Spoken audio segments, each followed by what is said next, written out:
I need you to stop, whatever you're doing right now. Put the phone down, close the other tab, pause whatever is playing in the background, because what you are about to hear is the kind of story that only happens once, and once you hear it, you will never forget it. A man walked into a woman's restaurant. Not just any woman. His ex. The woman he had dated for 3 years, watched build something extraordinary from nothing, and then left, not because she wasn't enough, but because someone told him to. He walked into her restaurant with his new fiancée on his arm, a diamond ring that caught every light in the room, and 20 guests ready to celebrate. He stood up at her best table, raised his glass, and announced his engagement in the middle of her dining room while she stood 10 feet away in her chef's whites. And then, because apparently that wasn't enough, he looked her directly in the eyes, smiled, and said something so deliberately cruel that every single person in that room turned to look at her face. She stood there. She didn't run, she didn't cry, she didn't move at all. And then the front door opened. A man walked in, dark suit, no reservation, no announcement. He crossed the entire restaurant like the tables parted for him, took her hand, and said something that made that room go so silent you could have heard a candle flicker. By the time this story ends, you will understand that the most dangerous person in that restaurant was never the man who booked the table. It was the woman who owned it. Before we go any further, drop your location in the comments right now. Tell me your city, your country, and what time it is where you are watching from. I read every single comment, and I genuinely love knowing where in the world this community reaches. And if you are not subscribed yet, hit that subscribe button right now and turn on your notifications so you never miss a story like this one. Now let's get into it. The night it happened, my restaurant was fuller than it had ever been. Every table at Noir was taken. The lighting was low and golden. The smell of pan-seared sea bass and caramelized shallots moved through the room like a warm current. I had worked for this night for 5 years. I had poured every cent I owned, and every hour I had into building Noir from a broken-down corner property into one of the most talked-about restaurants in the city. And tonight, a food critic named Clara Webb, the most respected restaurant reviewer on the East Coast, was sitting at seat 12 with a notebook and a glass of Burgundy. I was watching from the kitchen pass when my floor manager, Bissy, came in with a look on her face I didn't like. "Table 7 just arrived," she said. "VIP reservation, the Aldridge party." I didn't recognize the name. I had approved the booking 3 weeks ago without thinking twice about it. Now I walked to the pass and looked through the small window into the dining room. And my stomach dropped straight through the floor. Marcus Cole was standing at table 7, my best table, the one by the floor-to-ceiling window with the view of the city skyline, surrounded by 20 people in evening wear, champagne already open, a woman beside him in a white dress with a diamond ring on her finger that caught every light in the room. I stood very still. Marcus, the man I had given 3 years of my life to, the man who had sat at my kitchen table and watched me build Noir from nothing and called it beautiful, the man who had ended our relationship in a rehearsed, clinical speech that I later understood had been written by someone else. He was here, in my restaurant, with her. Before I could move, Marcus picked up his champagne glass, tapped it once, and stood. The room went quiet. "I just want to say," he began, his voice warm and carrying, "that there is no better place to celebrate the most important night of my life than Noir. Applause from his table. Then he turned his head, slowly, and he looked directly at me, still standing at the kitchen threshold in my chef's whites, with my hands at my sides. He smiled. "This was actually our spot once," he said, "but some things just aren't built to last." Laughter moved through his table. His fiancée, her name was Nina, I would learn later, tilted her head, and smiled the smile of a woman who had been told this was coming and had prepared her expression in advance. 20 faces turned toward me. I did not move. I did not speak. I stood completely still and felt every single one of those stares land on my face like small weights. And then the front door opened. He didn't rush. That was the first thing I noticed. The man who walked through the front door of Noir moved the way someone moves when they have never once needed to hurry because the world has always waited for them. Dark suit, no tie, one hand relaxed at his side. He scanned the room in a single second. His eyes found my face in 3. He walked directly to me. His name was Jay Kang, and he was my secret fiancé. He stopped beside me, took my hand in his, and looked once at table 7. Then, in a voice that was quiet and somehow filled the entire restaurant, he said, "I'm sorry I'm late. Shall we tell them, or would you prefer I do it?" I made a decision in under 2 seconds.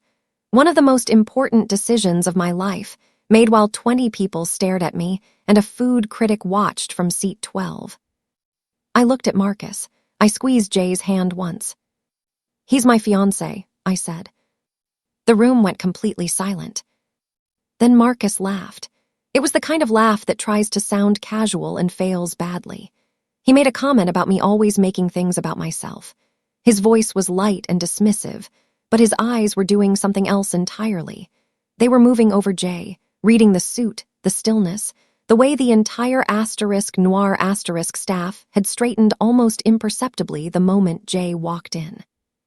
A man at the table beside Marcus, a senior partner at a downtown finance firm who had been eating his appetizer quietly, set his fork down very carefully and did not pick it up again. Jay said nothing further. He simply guided me to the chef's table, the private one I kept set but never used, and sat beside me as though he had always sat there. Marcus's phone buzzed on the white tablecloth. He looked at the screen. The color left his face the way water drains from a glass. Someone had texted him Jay's full name, his family name, and 4 words underneath. "Do not do this." Let me tell you how I got here. My name is Zola. I am 32 years old. My mother is Nigerian. My father is from South Carolina. I grew up watching my mother cook like cooking was a form of prayer, slowly, carefully, with total attention, and I became a chef because it was the only thing in the world that made me feel completely like myself. I built Noir in my late 20s. I took out every loan I qualified for, called in every favor I had, and worked 18-hour days for 2 straight years until Noir became the restaurant I had seen in my head since I was 19. It was mine. Fully, completely mine. Marcus came into my life 3 years before the night of the engagement party. He was charming and handsome, and he looked at me like I was interesting. Like the restaurant, the ambition, the hours meant something admirable rather than something inconvenient. We were together for 3 years. In those 3 years, I was never invited to a single dinner with his family. I told myself it was timing. I told myself families took time. I told myself a lot of things I now know I told myself because the truth was too uncomfortable to look at directly. The truth was that Marcus's mother, Diane Cole, had decided from the very first moment she heard my name that I was not a suitable choice for her son. Not because of anything I had done, because of who I was. The night Marcus ended things, he sat across from me at my own kitchen table and delivered a speech that was too neat and too structured to have come from his own heart. It had been written by someone else, edited, rehearsed. He talked about family expectations and long-term compatibility and the kind of life he had been raised to build. He chose his inheritance over me in under 48 hours. What I didn't know then, what I only understood much later, was that Nina had been chosen by Diane months before the breakup. While Marcus was still coming to my restaurant and calling my food beautiful, his mother was already building his next relationship. The engagement party at Noir was not a coincidence. Diane had chosen my restaurant deliberately, to send a message, in the one place I thought I was untouchable. What none of them knew was who had just walked through my front door. The morning after, Jay and I sat in my apartment with coffee. He was impossibly calm, which I had learned was the most dangerous version of him. Jay Kang was the kind of man who got quieter as situations got more serious. When something truly mattered, he said almost nothing at all, and that silence had a weight to it that filled every corner of the room. I asked him how he had known to come to Noir that night. He set down his coffee cup and told me that the Aldridge reservation had been made under a false name 3 weeks ago, and that he had traced it to Marcus's family 4 days before the party. He had known what was being planned. He had chosen not to tell me. I stared at him. You let it happen. He held my eyes without apology. I arrived before the second glass of champagne was poured, he said. Nothing in that room happened that I did not allow.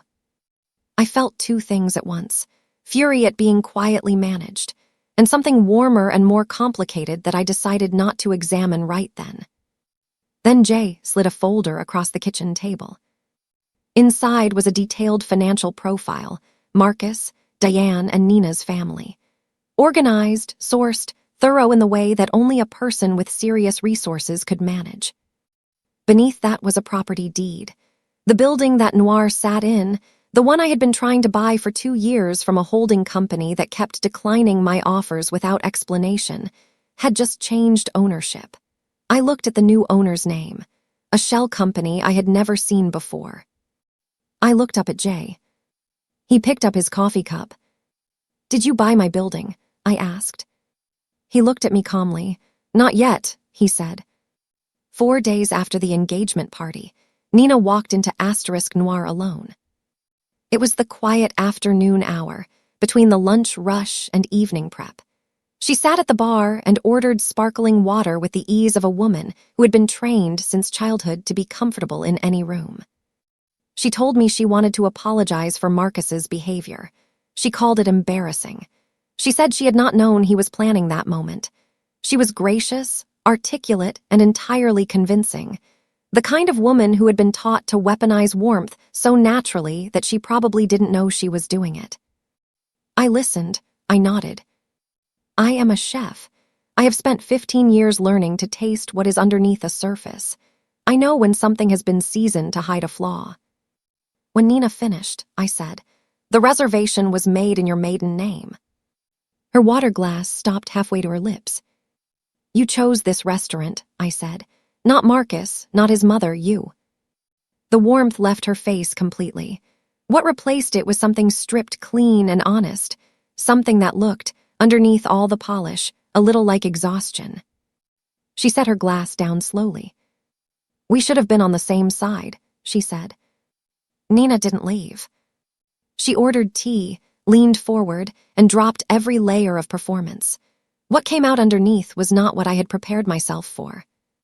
She told me the engagement was a transaction, her family's real estate portfolio, exchanged for Diane's political connections, packaged as a romance, and handed to Marcus as a choice he believed he was making freely. Marcus, she said, was not cruel so much as he was completely controlled, managed by his mother for so long that he had no idea where her will ended and his own began. Then she said the thing that changed the entire temperature of the room. Diane was planning something, not against me specifically, against Jay's family. A financial move 8 months in development, a maneuver using a property merger connected to the Kang family holdings to expose a legal vulnerability in Jay's foundation. Nina had found the documents by accident in Diane's private office. She had photographed them on her phone because something told her she should. She hadn't known what to do with them since. She slid her phone across the bar.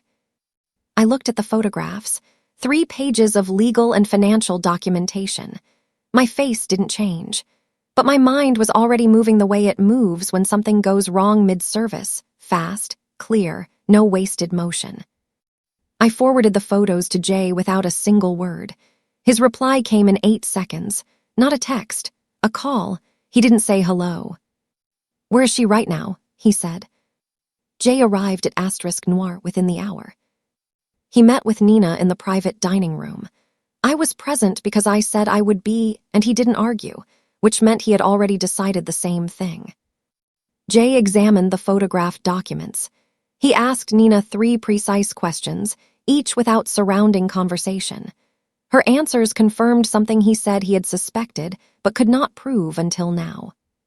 The financial structure Diane was using had a name inside it, a Kang family insider who had been quietly feeding information to Diane's team for over a year.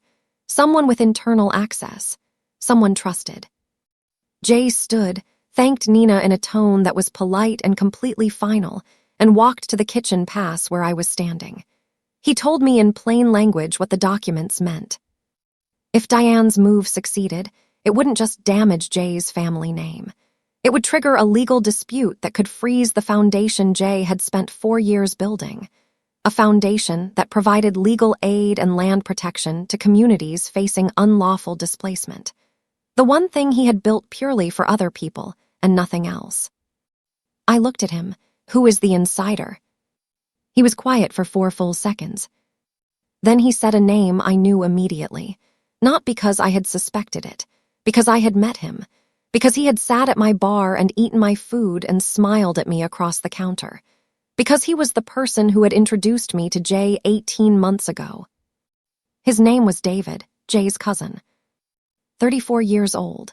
The person who had introduced us at a charity dinner 18 months ago, telling me with complete warmth that Jay was the most trustworthy man he had ever known. The person who had quietly toasted our engagement. The person who had sat at my bar on a Tuesday, eaten 3 courses, and asked me casually, over dessert, in the way you ask things when you want the answer to feel accidental, about the foundation's legal classification. I had answered fully. I had thought nothing of it. Now I sat alone in my kitchen and scrolled back through 18 months of messages between myself and David. I was looking for something specific, and I found 2 things. The first was a question about Jay's property schedule, dressed up as coordinating a birthday surprise. The second was a photograph. The 4 of us, me, Jay, David, and his girlfriend, taken the night of the engagement. Everyone smiling, the city behind us. David's arm around Jay's shoulder like a man with nothing to hide. I stared at that photograph for a very long time. Then I called Jay. I gave him information, I said when he answered. 14 months ago, I didn't understand what he was asking. I need to tell you. There was a pause. I know, Jay said. His voice was completely even. I've known for 3 weeks. I want to tell you something about the woman I was before Noir. Before the restaurant, before Jay, before any of this. I want to tell you about the version of me that got on the subway at 5 in the morning to work at restaurants that paid me nothing. The girl who was told, in 100 quiet ways, that she would need to work twice as hard and ask for half as much, and who believed it not because it was right, but because the world kept confirming it. I became careful with my ambitions, careful with my trust, careful with my love. I was careful when I built Noir. I was careful when I loved Marcus. I was careful when I answered David's question about the foundation, because I was trying to be a good partner to Jay in the only way I knew how, by being warm, by being helpful, by never making anything difficult. I had been careful my entire life, and it had not protected me from a single thing. I sat alone in my dark restaurant at midnight, chairs still on the tables, kitchen cold, and I let myself feel the full weight of all of it, not with self-pity, with honesty. I grieved quietly for the version of myself who had believed that being careful was the same as being safe. Then my phone lit up. Jay, no message, just an address and 2 words. Come now. I grabbed my keys. The address was a private floor above a law firm in Midtown that I had never been to. When I stepped out of the elevator, I found a clean, minimal room with 4 people already seated around a table covered in neat stacks of documents. Jay's assistant Ray was there. 2 attorneys I didn't recognize, and Nina, which I hadn't expected. Jay stood at the head of the table and explained everything, all of it, at once. Diane's financial move was not simply personal. It had been commissioned. Someone had found Diane's existing grudge against the Kang family and used it as a vehicle, a way to move against Jay without the trail leading back to its real source. And the person who commissioned it connected directly to a land development project that Jay's foundation had legally blocked 2 years earlier. A project that would have displaced over 400 families. A project that had cost its backers a very large sum of money when it was stopped. Those backers had spent 2 years quietly building a machine to dismantle the thing that stopped them. The machine ran through Diane, through David, and Jay looked at me when he said this, through Noir S building. The holding company that owned it was a subsidiary of the same network.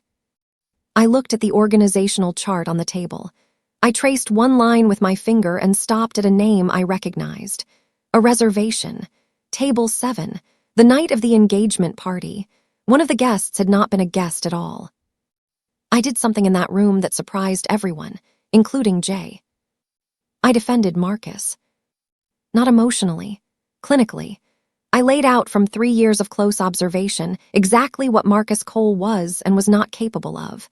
He was vain, weak, and so thoroughly managed by his mother that he had long ago stopped being able to tell the difference between her decisions and his own. But he was not strategic. He was not patient. He did not have the discipline to maintain a 2-year deception without cracking. Which meant he had no idea that his engagement party had been a surveillance operation. He was not a villain in this story. He was a prop, used by his mother, used by the people above his mother, and entirely unaware of either. The room was quiet when I finished. Ray looked at Jay. Jay looked at me. "If Marcus doesn't know," Jay said carefully, "then he can be used." I shook my head. "He can be protected," I said. "That's different, and we're doing the second one." Jay held my eyes. Then he nodded once, the kind of nod that meant the matter was closed. Nina had been watching the whole exchange from the far end of the table. She said quietly, "Marcus is going to propose to me in public next week. Diane planned it. I think it's the next move in whatever sequence this is." The room stilled completely. "Where?" I asked. Nina looked at me. "Your restaurant," she said. Again. Every instinct I had said to reject the reservation. I stood in my kitchen for 1 full hour and worked through it the same way I work through a difficult dish. Every angle, every possible outcome followed to its end. My instinct was to protect Noir to refuse, to keep my restaurant clean from all of this. But I kept arriving at the same conclusion. The reservation was not a threat. It was a door, and I had been given the rare chance to decide what was waiting on the other side before they ever walked through it. I called Ray. I told him I would accept the booking, but I needed 3 things. First, full sight lines on every person at that table all evening. Second, a secured copy of Diane's financial documents lodged with an independent attorney before the night. Third, Jay present at the chef's table, not in the background, not watching from a distance, openly, publicly, as my fiancé. Ray was quiet for a moment. "He'll agree to the first 2, he said. "The third one, ask him yourself." I called Jay. He picked up before the first ring finished. I asked. He was quiet for exactly 2 seconds. "I've been waiting for you to want that," he said. The reservation was confirmed for the following Friday. That evening, an anonymous message arrived on my phone. 1 photograph. Me and Jay standing at the window of my apartment, taken from outside, clearly and deliberately. Someone was watching us, and it wasn't anyone on Diane's team. Ray had a name within 24 hours. Not Diane, not David, someone I had never heard of. A woman who appeared on no public board listing, no press release, no published document of any kind. Her name was Margaret Seo. A silent stakeholder in the development company Jay's foundation had shut down, silent in every official sense, present in every internal communication that mattered. Jay went very still when Ray said her name. I had learned to read Jay Kang's silences the way I read a kitchen, by what was present and what was conspicuously absent.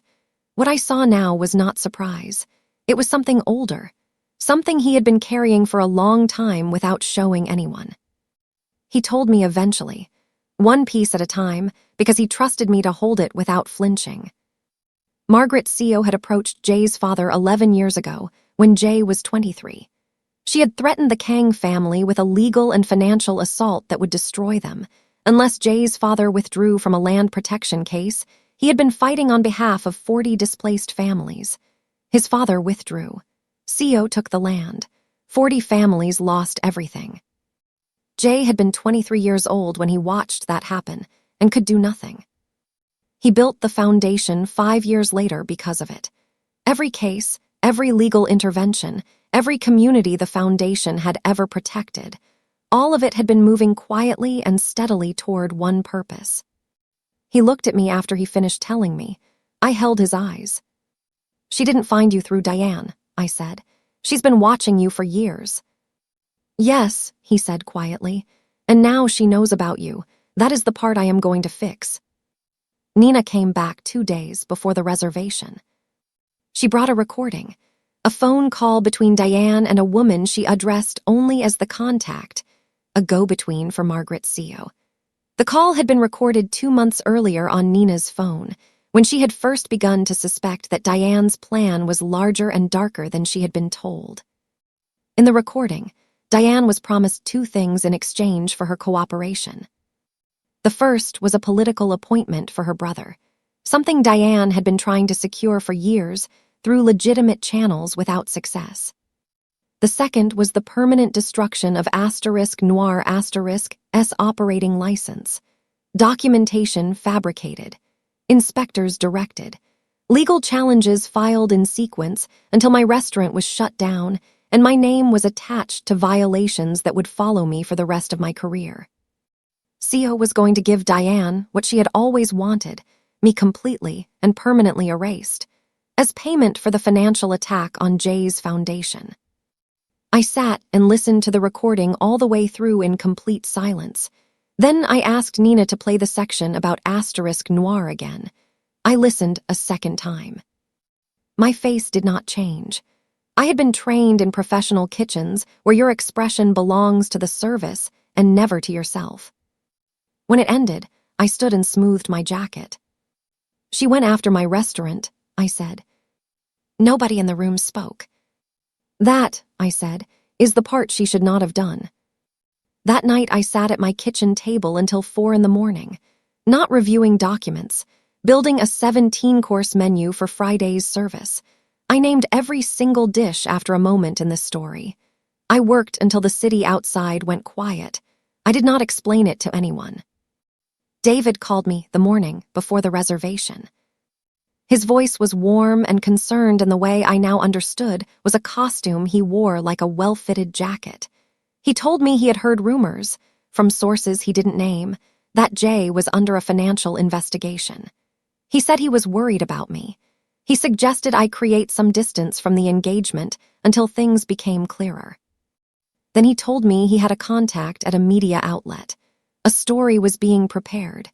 If I cooperated, confirmed certain details, provided a comment, my restaurant would be left entirely out of the coverage. He was asking me to betray Jay, the morning before the most important night I had planned in months. I listened to every word. I let him finish completely. I thanked him for his concern and told him I would think about it. I hung up and sent Jay a full transcript from the second phone I had been recording on since the night in the war room. Then I called Clara Webb, the food critic from Seat 12. I had been thinking about calling her for 2 weeks. She picked up on the second ring. "I was wondering when you'd call," she said. "I saw something that night I don't think you know about." Clara Webb sat across from me at the chef's table the following afternoon and told me exactly what she had seen from Seat 12.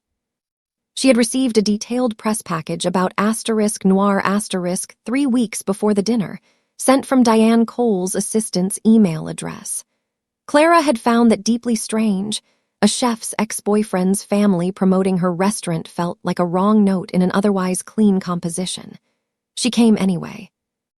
Because in 22 years of this work, she had learned that the strange doors were always worth walking through. From Seat 12, she had a direct sight line to Table 7 that nobody at the kitchen pass could have had. She saw 3 things. The first was a man at Marcus's table who spent the entire evening facing away from the party, watching the entrance, watching Jay the moment he walked in, watching me. The second was a small folded paper passed between that man and another guest. Discreet, quick, the kind of handoff you only notice when you are specifically watching hands. The third was Nina. During the exact moment of the engagement announcement, maximum noise, maximum distraction, Nina had glanced at the front door 2 full seconds before Jay walked through it. She had known he was coming. Clara had a photograph from her table camera, a wide shot of the room that caught all 3 moments in a single frame. She slid it across the table. "When do you want this published?" she asked. "Not yet," I said, "but I want it ready." My phone buzzed. A text from Marcus. "First contact since the engagement party. 3 words, we need to talk." Marcus chose a coffee shop 6 blocks from *Noir*. He was already there when I arrived, both hands wrapped around a mug he wasn't drinking from. The easy confidence that had always been his most reliable feature was completely gone. He looked like someone who had recently learned something about himself that he had not wanted to know. He told me he had found something in Diane's home office. He hadn't been looking for anything. He was searching for a pen. He opened the wrong drawer and found a legal brief with his name on it, not as a beneficiary. As a listed participant in a financial fraud structure he had never heard of, with his signature on 2 incorporation documents he had been told were routine family business filings. He had signed them at dinner, quickly, the way he signed every piece of paper Diane ever put in front of him, without reading, because trusting her had never cost him anything before. He looked at me across the coffee cups. "What did I sign?" he asked. No charm, no performance, no management of how he was coming across, just a man sitting in a coffee shop asking a question he was terrified to have answered. I looked at him for a long moment. Then I called Ray, "Send the attorney, and bring the clean copies." I looked back at Marcus. "You are going to be okay," I said, "but you have to do exactly what I tell you." He nodded. Then, "There's one more thing. Nina came to me last night. She thinks someone on your side has figured out she's been passing information. She's frightened she might be in danger." In the 48 hours before the reservation, I moved the way I move before a major service, methodically, without waste, every element placed in sequence. Nina was quietly relocated through Jay's network to a secured apartment. Marcus sat with Jay's attorney and gave a full voluntary statement, documenting every document Diane had placed in front of him and the circumstances of each signature. David, who still did not know how much we had assembled, was fed a single false piece of information by Ray, a fabricated detail about a Kang asset transfer scheduled for the following month. We watched to see how long it took to travel. It reached Margaret Seo's intermediary in 5 hours and 40 minutes. The chain was now fully mapped. Every name, every connection, every direction information had traveled, all of it documented and held by the independent attorney. Clara's article was written, fact-checked, and sitting ready at a major financial publication, waiting for my signal. Noir*'s kitchen was prepped with the kind of total readiness I had spent 15 years building toward. And Jay, on the evening before the reservation, when everything was in place and the restaurant was quiet, and it was just the 2 of us at the chef's table with cold coffee, told me something he had not yet said in all the months we had known each other. Not about the foundation, not about CO, about me, about what I meant to him, in language so plain and undecorated that I didn't know what to do with it except sit completely still and let it land fully. I looked at him for a long moment. "Say that again after this is over," I said, "and it counts." He almost smiled. "I'll say it every day after this is over." Noir** filled slowly on Friday evening. Diane arrived first, as I had expected. Immaculate, cream jacket, single strand of pearls, settling at table 7 with the ease of a woman who had already decided the room belonged to her. Her attorney arranged himself beside her. The 2 of them prepared for the evening with the quiet efficiency of people expecting a transaction. Jay arrived at 8 o'clock exactly. Front door, no announcement. He walked to the chef's table, sat down, and acknowledged no one at table 7. The room reorganized itself around his presence the way it always did, a subtle collective shift, like a room adjusting when something very still and very certain enters it. Diane saw him. Something moved across her face and was controlled quickly. She leaned toward her attorney and spoke quietly. He nodded. She had prepared for this. What she had not prepared for was the rest of the room. Every other table at Noir that night was occupied by a specific person. The independent attorney at table 3. Clara at table 9 with her notebook closed. 2 financial investigators near the window. David's intermediary at the bar, not yet aware he was surrounded. Ray and 2 others near the entrance. Marcus quietly at a small table near the back wall. And 1 empty seat at the chef's table, set with a full place setting that I had not explained to anyone. The 7th course was cleared. Diane stood. I untied my apron. I walked out of my kitchen in the midnight blue dress I had bought the night Jay proposed. No chef's whites, no apron. The ring I had worn privately for 4 months was on my left hand where it had always belonged. I walked to the center of Noir. My restaurant, my name above the door, my food on every table, and I stopped there and said, "I'd like to finish that thought, if you don't mind." Diane's mouth closed. The room turned. I spoke for 11 minutes without raising my voice once. I walked them through the shell company structure, the full chain, each layered registration, each director, the complete timeline across 14 months. I placed printed documents at 3 tables as I spoke, clean copies, page-numbered, cross-referenced with public filings. I showed exactly where the assets had moved and precisely where they had gone. I showed the valuation discrepancy at the center of the merger documents. Then I moved to the communications section. The messages, the payment records, David's name in black ink on 3 separate documents. And last, very carefully, very clearly, Margaret Seo. I set her name in the center of my dining room and watched the faces around me respond to it, the way faces respond to a name that carries real and serious weight. Then I looked at Diane directly. "You came to my restaurant to put me in my place," I said. I let 1 full beat of silence pass. "I want you to understand something. This is my place." I sat down. Diane's attorney was already on his phone, not to help her. Diane's attorney excused himself from table 7 quietly and without drama, the way attorneys leave rooms when a situation has changed beyond the agreement they signed up for. 2 of her guests followed, board members who had run the same calculation and reached the same answer. What remained at table 7 was Diane, a half-full glass of wine, and Marcus, who had stood from the back of the room the moment I began speaking and walked to stand at a careful distance behind me, not as my ally, as a witness, as a son watching his mother be fully and quietly taken apart, unsure yet what to feel about it. Diane looked at me from across the table. Every layer of performance was gone. What was underneath was not rage, not defiance. It was something exhausted and very old, like a weight carried so long she had stopped remembering it was there. "I did what I thought I had to," she said. It was the most honest thing I had ever heard her say. "So did I said quietly. "The difference is what we chose to protect." I turned back to the chef's table. I sat beside Jay. I reached for my water glass. My hand was completely steady. Jay's phone lit up on the table between us.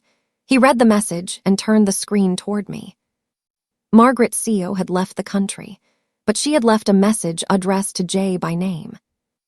The message from Margaret Seo was not a threat. Jay read it first, then handed his phone to me without comment, which was how I knew it had genuinely surprised him. It was a proposition. She wrote that she had been watching Jay Kang for 11 years, since the land case, since his father withdrew, since a 23-year-old man watched 40 families lose their homes. She had watched him build the foundation. She had watched him win cases she had assumed he would lose.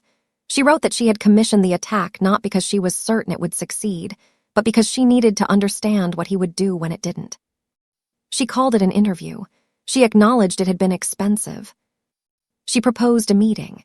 In exchange for a full confession nomming every participant and accepting the legal consequences that followed, she was offering the return of the original land, all 40 parcels, transferred to the foundation, on terms set entirely by Jay's legal team. I read it twice. "She's trying to buy her way out of the worst of it," I said. "Maybe," Jay said. "Or she's trying to give back what she took."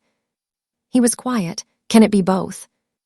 I thought about the 40 families, the 11 years, The foundation built in the long shadow of something that should never have happened. In my experience, I said, almost everything is both. I looked at the empty seat at the chef's table, the one I had set and not explained to anyone. I set that seat for the version of you that's been carrying this since you were 23, I told him. I thought it was time he got to sit down. Jay looked at the seat, then he looked at me. He said nothing. He didn't need to. In the weeks that followed, every thread came to its end. David was arrested.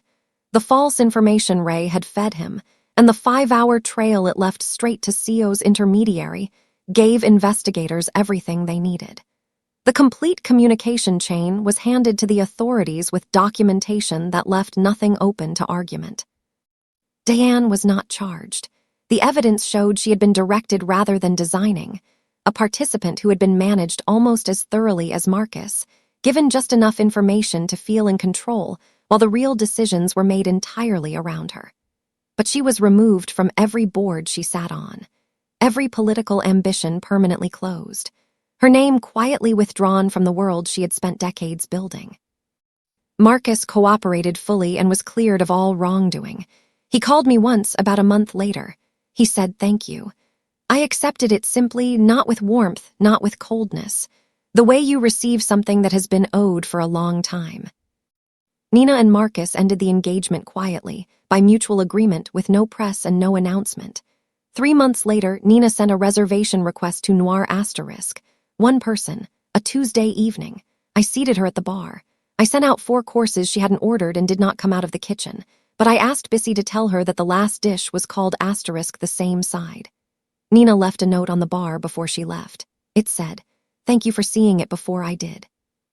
Clara's article ran, "Thorough, fully sourced, and impossible to dismiss. It won an award in the spring." Noir received its 2nd Michelin star on a Thursday morning. I was in the kitchen when Ray walked in holding a letter that wasn't from the Michelin committee. "This came separately," he said. The letter was from the community. 40 families. The ones who had lost their land 11 years ago on the night Jay's father withdrew, and there was nothing left to say.